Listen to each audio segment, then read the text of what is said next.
Hello everybody! In this lesson we will cover the letter dropping rule in Turkish language. So let's start.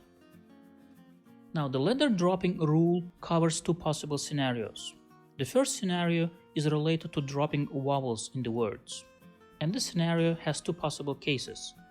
In the first case, if the last syllable of a word contains a closed vowel, either I, U, or Ü, and an ending starting with the vowel is added, then the closed vowel in the last syllable of the word is being dropped.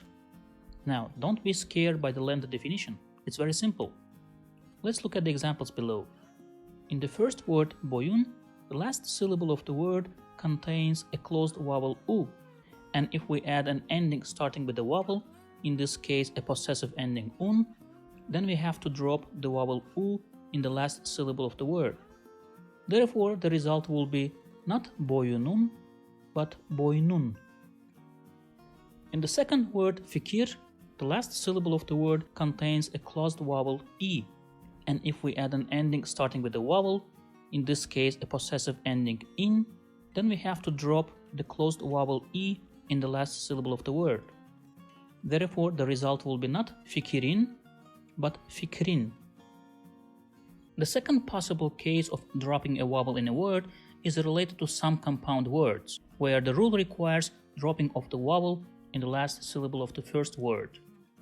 Let's look at the examples below. In the first word, kaynana, which is a combination of kayın and ana, we have to drop the closed vowel I in the last syllable of the first word, and therefore we don't say kayın ana, but kaynana. In the second word, kaybetmek, which is a combination of kayıp and etmek, we have to drop the closed vowel I in the last syllable of the first word, and therefore the result will be not kayıp etmek, but kaybetmek, which is much easier to pronounce, isn't it?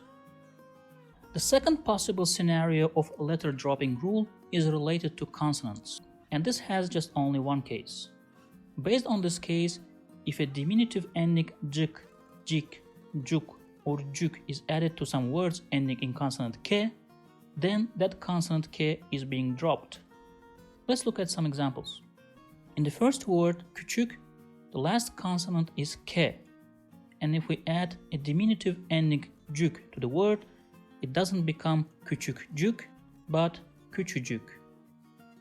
In the second word, ufak, which also ends in consonant k, if we add the diminutive ending cık to the word, it doesn't become ufakcık, but ufacık.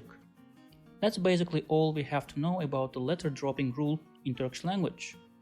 Let's see some more examples before we finish.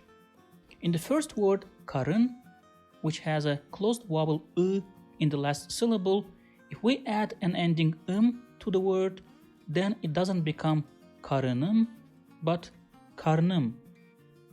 In the second word, beyin, which also contains a closed vowel E in the last syllable, if we add an ending imiz, which also starts with vowel, then it doesn't become beyinimiz, but just beynimiz. In the word oğul, we also have a closed vowel U in the last syllable, and if we add an ending starting with a vowel, in this case then it doesn't become oğlum, but oğlum. In the word şekil, we also have a closed vowel E in the last syllable of the word. If we add, for example, a dative case ending e to the word, then it doesn't become şekile, but just şekle. In the word minik, this is the case of consonant dropping, and if we add a diminutive ending cik to the word, it doesn't become minikcik, but just minicik. Same is with the word sıcak, which ends in consonant k. Therefore, if we add the ending cık to the word, it becomes not sıcakcık, but just sıcacık. Next, the word kaydetmek is a compound word composed of kayıt and etmek, and when we combine them, we drop the vowel I in the last syllable of the first word to make it not kayıt etmek, but kaydetmek. Last, the word şükretmek is also a compound word composed of şükür and etmek. And when we combine them, we drop the vowel ü in the last syllable of the first word to make it not şükür etmek, but şükretmek. That's it for this lesson. Congratulations! You now know the letter dropping rule in Turkish language. See you in the next lessons. If you liked this video, please subscribe to my channel below for more videos on Turkish grammar, vocabulary and pronunciation. Also, if you think this video can benefit somebody else, please share it with them. Last, if you have any comment or request, please provide your feedback in the comment section below and I'll do my best to respond as soon as possible.